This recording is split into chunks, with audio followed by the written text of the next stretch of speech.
ओम शांति। ओम शांति। ओम शांति। बाबा कह रहे हैं हर एक मनुष्य चाहता है कि उसका जीवन निर्विघ्न और शांति पूर्वक व्यतीत हो, कोई विघ्न ना आए।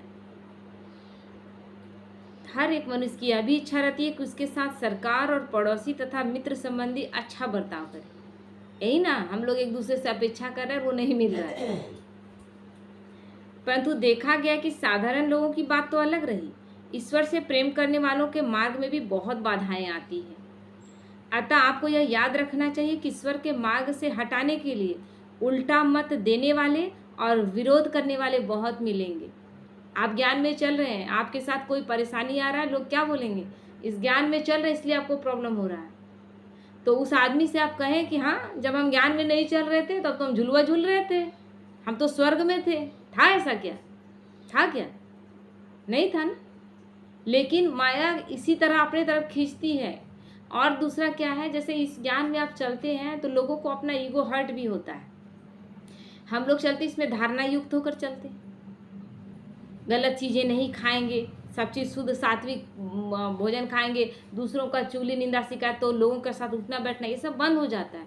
तो ये लोगों को हजम नहीं होता है ना, कि देखो ये ले रहा है बिना कुछ खाए पे, मतलब ये हम लोग से ऊंचा है क्या? इसी चीज़ में लोग आपसे पहला विरोध इसी चीज़ में शुरू करेंगे। हम कुछ नहीं कर रहे हैं, बस हम केवल शुद्ध सात्विक, अपना हम शुद्ध सात्विक भोजन खा रहे हैं, लेकिन दूसरा डिस्टर्ब क्या हम लोग से ये ऊंचा हो गया है क्या?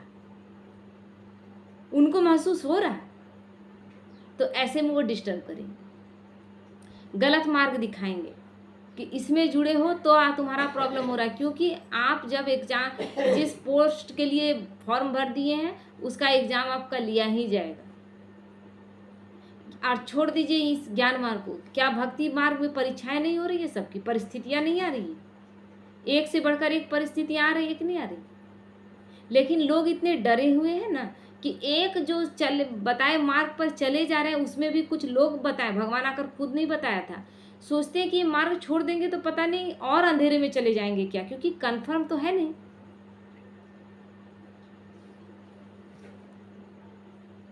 कट जा रहा है।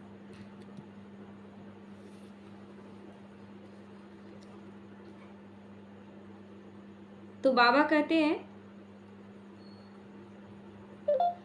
बहुत लोग हैं जो आपको बेगाना करने की धमकी देंगे,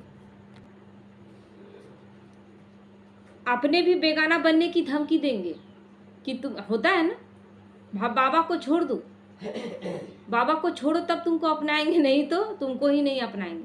ये स्थिति आ जाता है, ऐसा कंडीशन रख दिया जाता है। लेकिन हम ऐसे कंडीशन को क्यों मानेंगे?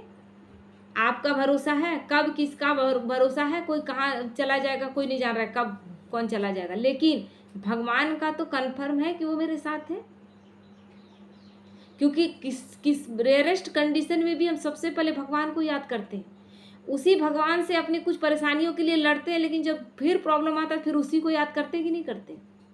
क्योंकि आत्मा जानती है कि वो मेरा पिता है और अंततः वही मेरा रास्ता सही बताएगा। तो क्योंकि इस मायावी संसार में स्वयं ज्ञानहीन नर माया का ही पक्ष ले बैठते हैं, माया का ही पक्ष लेंगे। वे स्वार्थी हैं और उनकी माया से ही प्रीति है। परमात्मा से तो उनकी बुद्धि विपरीत हुई है, विपरीत हो गई है माया परमात्मा के प्रति। हम भगवान से प्रेम कर ही नहीं रहे, हम केवल पूजा करके या सोचते हैं ना, जैसे कि अपने बड़े अफसर को, बड़े ऑफिसर को या कहीं कोई काम करवाने जाते हैं तो रिश्वत देते हैं, सोचते हैं कि काम मेरा बन जाएगा। हम भक्ति भी इसी तरह से कर रहे हैं कि नहीं कर रहे? हम 108 नारियल चढ़ाएंगे, हम इतना पैसा चढ़ाएंगे, हम ये चढ़ावा चढ़ाएंगे, सब कुछ मेरा ठीक हो जाए, ये सोच रहता है ना।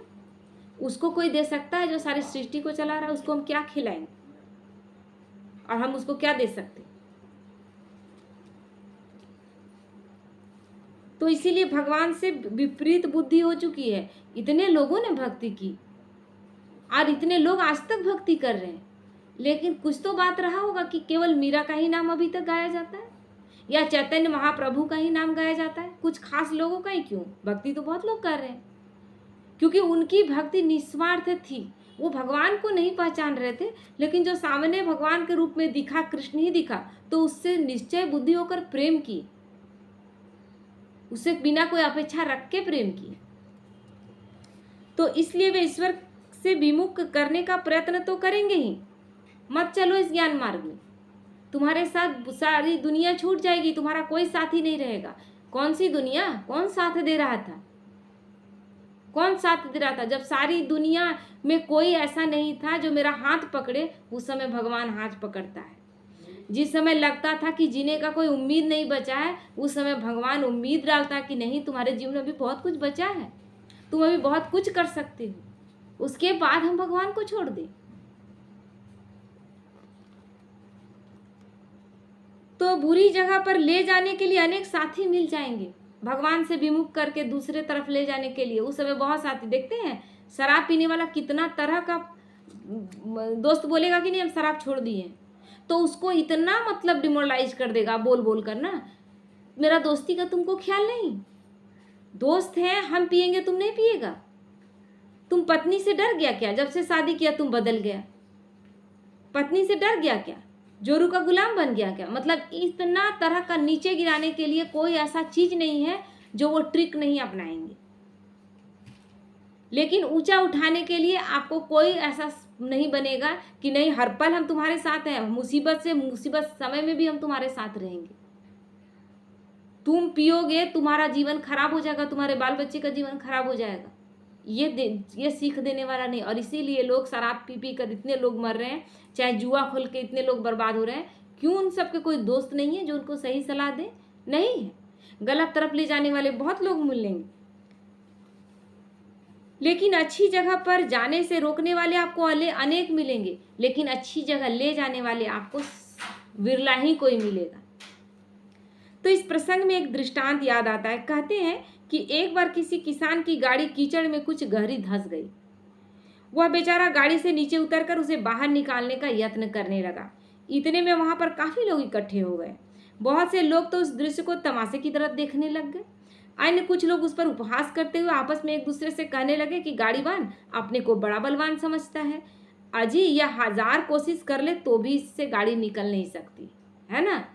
कर कुछ नहीं रहे हैं, लेकिन पीछे से नुक्ताचीनी कर रहे हैं और मनोबल गिराने की कोशिश कर रहे हैं। अन्य लोग परस्पर कहने लगे कि बेचारा परिश्रम तो बहुत कर रहा है, परंतु गाड़ी निकलना बहुत कुछ मुश्किल ही मालूम पड़ता है।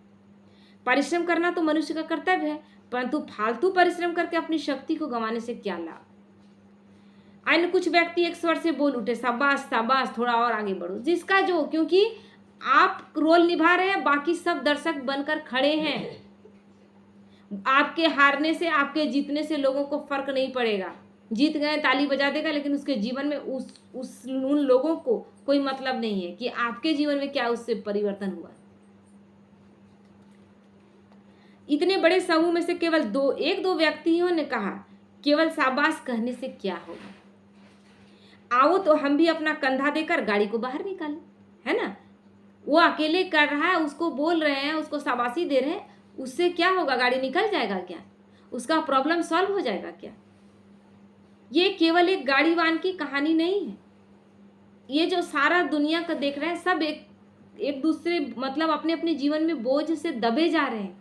और चाहे तो हम एक दूसरे का बोझ थोड़ा थोड़ा कम कर सकते हैं, हम किसी को निकाल सकते हैं, लेकिन हम इतने स्वार्थी हो गए हैं कि हम अपने जीवन से ज़्यादा हम किसी को समझते ही नहीं है। वो मेरा लगता कौन, हम उसके बारे में दुखी हो जाते हैं कि फलाने को 3 टाइम खाने नहीं मिल रहा, लेकिन 3 टाइम में अगर एक टाइम हम उसका कर सकते हैं, उसका जुगाड़ कर सकते हैं, क्या ऐसा नहीं कर सकते हैं? किया जा सकता है, किया जा सकता है। एक बहन है, उसका बहुत गरीब घर में शादी हुआ है, बहुत गरीब घर में, और उसके 3 बच्चे हैं। पति शराब पीते पीते इतना पीने लगा ना कि उसका अब वो किसी कुछ काम करने लायक नहीं, और 3 बच्चे, लड़की बड़ी हो गई है। 3 बच्चों को पढ़ाने का कार्य, 2 बहन है उसकी, एक बहन तो बहुत अच्छे घर में, एक बहन नॉर्मल ही है, लेकिन फिर भी वो अपना जितना हो सके मदद करती है। बाप के पास करोड़ों का संपत्ति है, लेकिन बाप के पास वो, क्योंकि भाई भजा है, उतना नहीं मिलता। लेकिन एक बहन तो आधा, मतलब उसका पहनने ओढ़ने से लेके जितना हो सकता है वो सब चीज़ खर्चा देती है ना। और एक बहन लड़की बड़ी हो गई थी तो अपने ही रिलेशन में कम में शादी करवा के निपटा रही है। कितना सारा कर रही है कि क्योंकि अब वो करेगी क्या, बहुत बड़े घर की बेटी है लेकिन शादी ऐसा घर में हो गया है कि वहाँ कुछ सुविधा ही नहीं। उसके बाद जो भी कर सकती है वो एक ये सोचती नहीं है कि हम इतना बड़ा घर की बेटी हैं। छोटा से छोटा चीज़ जो भी बेच बाच के कुछ है कि कुछ तो हम अपना, क्योंकि कुछ तो दूसरे लोग कितना मेरा सहायता करेंगे। सरकार से जो राशन उसन मिलता है उससे जीवन बहुत आसान हो गया है। उसके बाद जो अपना ऊपरी खर्च है वो उसमें भी बैठी नहीं रहती है। जीवन से हार नहीं मानी है, लेकिन कुछ लोग अगर कंधा दे देते हैं सहायता का तो उसका जीवन आसान हो रहा है ना। तो इसी तरह हमें जीवन, तो ये क्या है कि मेरी बहन है तो हम आसान कर दिए, लेकिन किसी और का है तब। अगर हम कर सकें तो हम करें, किसी को न छोड़ें। बहुत कम पैसों के लिए कभी कभी कोई लोग आत्महत्या कर लेते, उनके पास जीवन का रहने का कोई मतलब, कैसे जीवन को चलाएंगे ये रास्ता नहीं रहता, तो क्या करते हैं, बच्चों को उठाते हैं और जाके रेलवे लाइन में कूद जाएंगे, कुछ भी कर लेंगे। तो यही समाज क्या अंधा है, देखता नहीं। तो उन्होंने जाकर सहायता की और गाड़ी झड़ से बाहर निकल आए। सहायता की, केवल बोलने से क्या फायदा, कुछ किए तो उसका गाड़ी निकल गया, उसका प्रॉब्लम सॉल्व हो गया।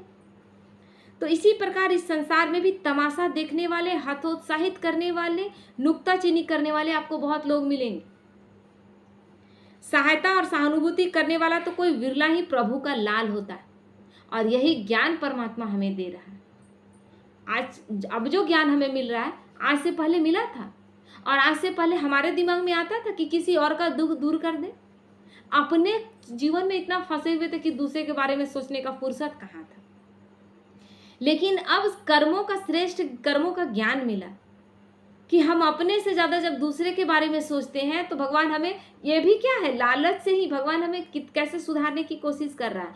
फिर ये हमारा आदत बन जाएगा। अभी क्या कर रहा है, तुम जो दोगे उससे उसके दुगुना तुमको मिलेगा। तुम अच्छा करोगे तो दुगुना मिलेगा, है ना। जैसे एक बच्ची थी, कुछ काम नहीं करती थी, उसकी माँ बोली कि हर कोई भी काम तुम करोगी तुमको 10 पैसा मिलेगा। उस समय का बहुत पुराना कहानी था। तो उससे क्या होता है कि पहले तो 10 पैसे के लिए करेंगे, लेकिन फिर वो आदत बन जाएगा, हमारा संस्कार बन जाएगा। फिर हम पैसे के लिए नहीं करेंगे, फिर वो हमारे संस्कार में शामिल हो जाएगा। इसलिए सतयुग त्रेता में हम निस्वार्थ भाव से और करते हैं। हम ये भी नहीं जानते कि हम अच्छा कर्म कर रहे हैं, क्योंकि मेरे संस्कार में शामिल है। हम बुरा क्या होता है ये जानते ही नहीं। तो बाबा कहते हैं कि अतः ज्ञान या अच्छाई के मार्ग पर पग धरने वाले को यह तो समझ ही लेना चाहिए कि लोग बाधाएं और विघ्न डालेंगे ही, क्योंकि आप सत्य मार्ग पर चल रहे हैं और दुनिया कलयुग का है, कलयुग का है। अभी आपके तरफ हम लोग सेवा करने गए थे, कितने आत्माओं को ज्ञान दी, खाली सोच कर देखिए, समझ में आएगा कि कितनी आत्माओं ने ज्ञान सुना और सबने क्या क्या ज्ञान। आपके साथ ही लोग क्या कहते हैं, ज्ञान बहुत अच्छा है, लेकिन उसमें विरला कोई आप ही निकले, बाकी सब तो नहीं निकला। और इतने निश्चय बुद्धि होकर आप ही चल रहे हैं ना। ऐसा था कि आपको कुछ हम लोग बता दिए, नहीं आपको करना ही होगा, कोई डर कोई भय कुछ भी नहीं। लेकिन क्यों खिंचा हुआ, तो बिरला ही कोई सत्य मार्ग पर चल नहीं सकेगा, सब कोई नहीं चल पाए। तो इसीलिए, और आप चल रहे हैं तो बहुत लोग बाधा डालेंगे, बोलेंगे। हाँ, अभी क्या क्या, अरे तुम इसमें चलोगी तो तुम शादी ब्याह में पार्टी में तुम खाओगी नहीं, तुम्हारे घर कौन खाएगा, जैसे कि मेरे घर खा के कौन बड़ा एहसान कर देगा। तो दूसरे लोगों की तो बात ही क्या, विषयों का रस लेने वाला अपना मन ही तूफान खड़ा कर देगा। अगर नहीं अपना अलर्ट रखें, भगवान से प्रेम नहीं हुआ तो उन बातों में रस लेने लगेंगे और लगेगा कि कहीं सच तो नहीं है, यही बात सच तो नहीं है। सच में हम बेटा बेटी का शादी ब्याह करेंगे, कोई मेरे घर नहीं आएगा, एक सेकंड भी ये निश्चय, ये चलना ही नहीं चाहिए। हम चलाएं हैं क्यों संकल्प कि हम शादी ब्याह करेंगे, जिसका जो भाग्य सो अपना करेगा।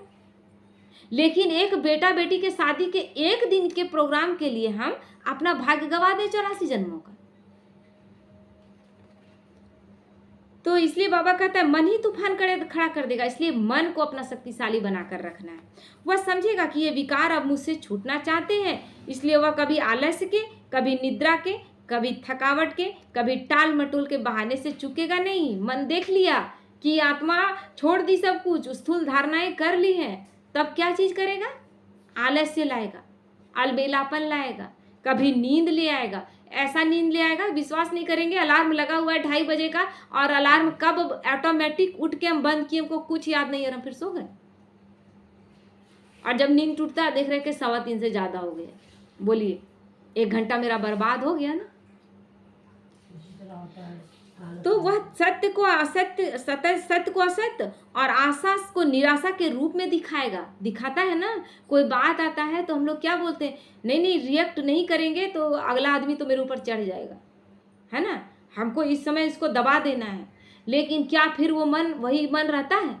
आप बोल दिए, 2 बात सुना दिए, अगला आदमी के आगे आप बाबा को प्रत्यक्ष किए कि बाबा का बदनामी कर दिए, बाबा का बदनामी कर दिए, और उसके बाद फिर मन वही नहीं रहेगा। फिर मन बोलेगा तुम कितने गंदे हो, ज्ञान मार्ग में चल के तुम ऐसा कर रहे हो। इतना मन खिलाड़ी है, मन इतना मूर्ख बनाता है। इसलिए बाबा कहता है कि बहुत अटेंशन, क्योंकि अपना मन ही तूफान खड़ा कर देगा, अपना मन ही आपको ऐसा ऐसा दिखाएगा सीन कि आप उसमें फंस जाओ। तो बाबा कहता है वह सत्य को असत्य और आशा को निराशा के रूप में दिखाएगा। अतः ईश्वर से लगन लगाने वाले नर को बुद्धि से और सतर्कता से काम लेना चाहिए। हम जिस मार्ग पर चल रहे हैं उस मार्ग पर केवल क्या अटेंशन रखना है। जब रस्सी में लोग चलते हैं ना तो उसका सारा अटेंशन, एकाग्रता रहता है कि हम एक जरा सा इधर उधर हुए तो चूक जाएंगे, तो गिर जाएंगे। तो ये मार्ग इतना भी कठिन नहीं है कि आप सोचे कि पतला रस्सी और उसमें चल रहे हैं, इतना भी डर नहीं जाना है, लेकिन अटेंशन रखना, क्योंकि यही एक मार्ग है और कोई ऐसा मार्ग ही नहीं है जो भगवान तक पहुंचाए। क्योंकि ये मार्ग बताने वाला स्वयं विधाता है, स्वयं परमात्मा है। और जो मार्ग बताए जा रहे हैं वो साधारण मनुष्य है, वो अब खुद ही नहीं जा रहे हैं, वो अंदर से खुद ही विश्वास में नहीं है कि सच में इस मार्ग से गति सदगति होगी, वो केवल कथाएं कर रहे हैं। तो इसीलिए बाबा कहते हैं इन विघ्नों को मार्ग की निशानियां समझकर उस मार्ग पर चलना चाहिए। जो भी विघ्न आए, ये निशानी समझना है कि हम आगे बढ़ने का ये मेरा रास्ता है। विघ्न नहीं आएगा। जब जब आपको मंजिल तक जाते हैं, कहीं जाने का है, वैष्णो देवी ही जाते हैं या जितना आप मंदिरों को देखते हैं सब ऊंचे ऊंचे स्थानों में देखते हैं, जो जो चढ़ाई चढ़ते जाते हैं, चढ़ाई आसान नहीं होता और थोड़ा मुश्किल होता जाता है। लेकिन मुश्किल के बाद जो मंजिल आता है वो थकावट भूल जाते हैं ना, क्योंकि अब जब आ गए हैं तो वो आप लक्ष्य तक आ गए हैं कि फलाने देवी का दर्शन करना है। तो हमारा मंजिल अभी हमें लग रहा है कि ऊंचाई पर है, लेकिन जिस दिन पहुंच जाएंगे उस दिन दुनिया हम क्या होंगे, विश्व के मालिक होंगे। तो वो जो चढ़े थे वो याद रहेगा कि कितने कष्ट से चढ़े थे। और यहाँ चढ़ने में तो सबसे आसान है कि भगवान साथ है, भगवान मेरा साथी, फिर किस बात का। तो इसीलिए कौन क्या कह रहा है, कौन क्या नहीं कह रहा है, भगवान ने भाग लिखने की कलम मेरे हाथ में पकड़ाई और मुझे अपना भाग लिख देना। कोई संकल्प नहीं चलाना, क्या होगा कैसे होगा कुछ नहीं, मेरे साथ भगवान। ठीक है, ओम शांति।